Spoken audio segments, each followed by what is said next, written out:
Day all over. Welcome back to Wellness Wednesday on New Day Northwest. Our doctors are in, all back to take your questions. Please welcome Dr. Maxine Hayes, Dr. Philip Young, Dr. Stephen Wangen, and Dr. Lindy Klaff. Welcome. Okay, the first question, let's go right to the audience. Anita, I think you have a question for Dr. Young?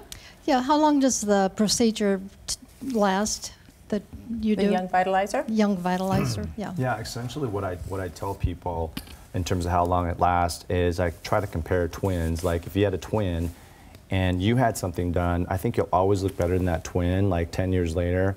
And you know, maybe at that point you might think, oh, I need to do something again, but then I think you'll still always look better than that twin. So traditional procedures like facelifting and laser resurfacing, they've done studies on that, and they've shown that it lasts about 8 or 9 years, but so it's comparable.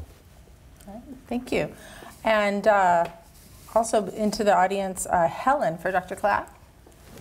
Yes, I was just wondering, why is it many times people that have lung cancer have never smoked?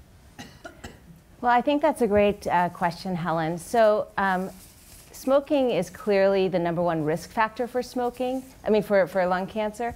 And 90% of lung cancers are associated with smoking.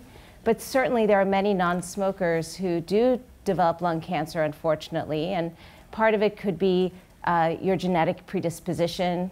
There are other things in the environment that certainly could contribute to that risk. And oftentimes, you know, this is one of the issues with cancer, is that it's just sometimes very unfair, and it can really affect many people.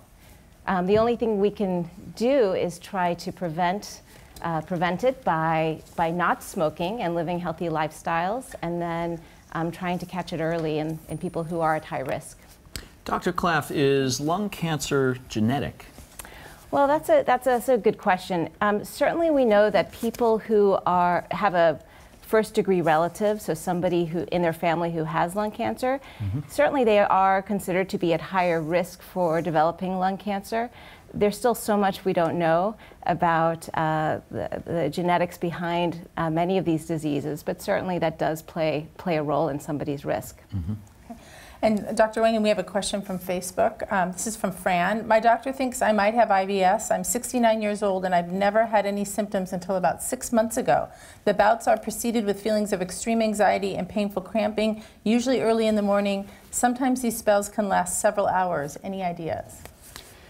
Well, I have lots of ideas. Yeah, you've heard that before, haven't you? That's yeah, certainly my specialty, but there's got to be a cause, I guess, is the main point. If she's got symptoms that you didn't used to have, then there must be a reason for that. Now, it might be easy to write those off as anxiety, but I would ask, is the anxiety because of the problem, or is the anxiety potentially causing the problem? I would suspect, though, if anxiety had been causing the problem, that would have been an issue a long time ago, because I get a lot of patients who think, well, it must be anxiety, and it turns out really the anxiety is more a result of the problem.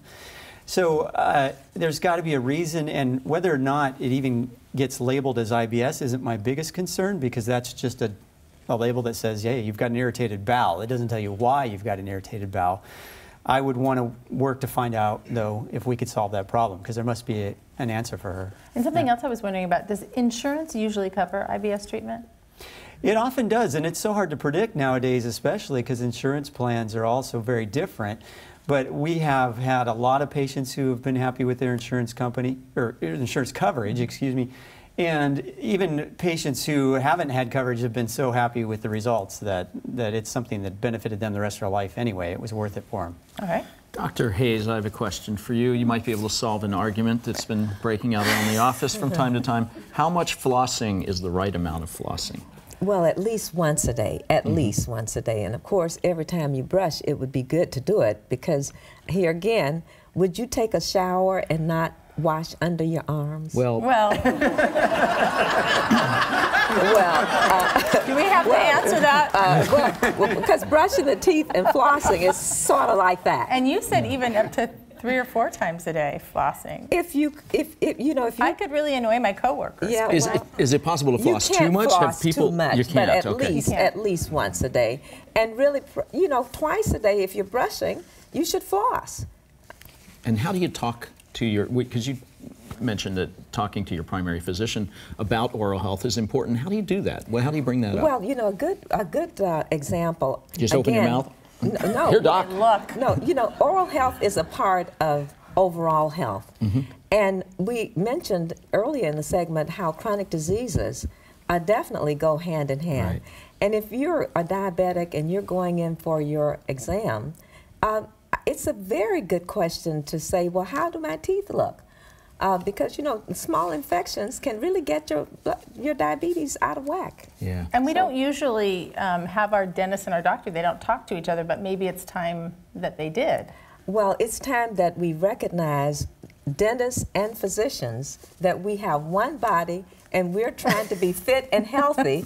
And if you don't have oral health, you're not fit and healthy. Isn't it true, all of you doctors, that people tend to spend more time worrying about how to get their car fixed or who to go to, who's the best person to go to get your car fixed or your house painted, than they do really thinking about their body and the general maintenance of their body and the upkeep of their bodies?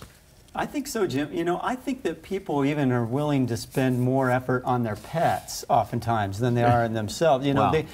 If your pet's sick, you don't say, "Do I have insurance?" They go out and they solve that problem. You know, Sure. they'll spend what it takes, but then it comes to their own health. They're like, oh, geez, I don't know. You know, Yeah. it's really interesting. It is how the that- single best investment you can make is in your own health. Thank you so much. You can find more about all of our doctors online. Just head to king5.com/newday. All right, and we are going to actually wash under our arms. We're going to start. It is my vow. We'll have more Wellness Wednesday right after this.